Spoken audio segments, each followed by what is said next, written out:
વલસાડના વાપી સહિતના તાલુકાઓમાં ધોધમાર વરસાદ વરસ્યો. ઔદ્યોગિક નગરી વાપીમાં ભારે વરસાદે સર્વત્ર જળબંબાકારની સ્થિતિ સર્જી. વહેલી સવારથી જ વરસી રહેલા ભારે વરસાદના કારણે શહેરના અનેક વિસ્તારોમાં રસ્તા ઉપર પાણી ભરાયા. કેટલીક સોસાયટીઓના રસ્તા પણ જળમગ્ન બન્યા. નૂતન નગર વિસ્તારમાં જળબંબાકારની પરિસ્થિતિ સર્જાઈ. આથી આ વિસ્તારની સોસાયટીઓના રસ્તા ઉપર પાણી ફરી વળ્યા હતા. પાણીમાંથી પસાર થતા અનેક વાહનો ખોટવાઈ રહ્યા છે. વાપીમાં ગઈ મોડી રાત્રે વરસેલા અનરાધાર વરસાદને કારણે આજે સવારે પણ વાપીના અનેક વિસ્તારોમાં જળબંબાકારની પરિસ્થિતિ જોવા મળી રહી છે. અત્યારે જે દ્રશ્યો જોઈ રહ્યા છો વાપીના નૂતન નગર વિસ્તારના છે. દૂર દૂર સુધી જ્યાં નજર જાય ત્યાં સુધી પાણી જ પાણી દેખાઈ રહ્યું છે. અહીંયાના કેટલાક સ્થાનિકો છે એમની સાથે સીધી વાત કરીશું કે અત્યારે આપનું નામ? मधुलाल चौधरी। ક્યાંથી આવેલા છો? क्या बंसरिया पट કેવું પાણી ભરાયેલું છે? ये बारिश रात को भरा है, बहुत दिक्कत आती है, बहुत इधर हर साल ही दिक्कत आती है इधर। ये रास्ते पे पानी भर गया? हाँ, रास्ते में पानी भर जाता है, हर साल का ये प्रॉब्लम है।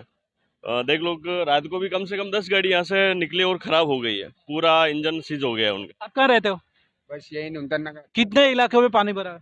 बहुत सारे इलाके पूरे नूतन नगर में जाम हो चुका है। इस समय पानी से पूरा रास्ते गाड़ियां लोगों को बहुत दिक्कतें हो रही है, पानी निकल नहीं रहा है। આ રીતે જે વાહનો છે અહીંયા આગળ પાણીમાંથી પસાર થાય છે તે પણ ખોટવાઈ રહ્યા છે. એક વાહન ચાલક છે, આપનું નામ? अभिषेक राय सर, ક્યાંથી આવેલા છો? ये वापी કેવું પાણી ભરાયેલું છે ને શું નુકસાન થયું? सर पूरा गाड़ी सर बिगड़ गया सर। और मैं शर्मी में पार्ट टाइम जॉब करता हूँ सर, पूरा गाड़ी का खर्चा भी क्या होगा देखो पूरा बंद हो गया।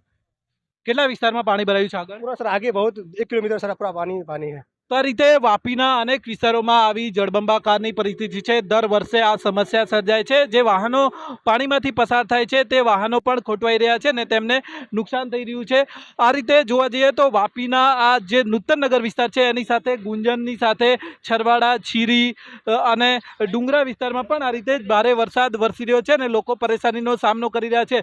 આજે સલામતીના ભાગરૂપે વલસાડ જિલ્લાના વહીવટીતંત્ર દ્વારા છે વાપી અને વલસાડ તાલુકા શાળાઓમાં રજા જાહેર કરવામાં આવી છે અને હજુ પણ આગામી સમયમાં વલસાડ જિલ્લામાં ભારેથી અતિભારે વરસાદની હવામાન વિભાગની આગાહી છે. આથી વલસાડ જિલ્લાનું વહીવટી તંત્ર એલર્ટ હોવાના દાવા કરી રહ્યું છે. પરંતુ પરિસ્થિતિ જોઈ શકો છો અહીંયા આગળ પાણી વાપીના અનેક વિસ્તારોમાં હજુ પણ જળબંબાકારની પરિસ્થિતિ સર્જાઈ છે. ભરતસિંહ વાડેર, ન્યૂઝ 18 ગુજરાતી, વાપી.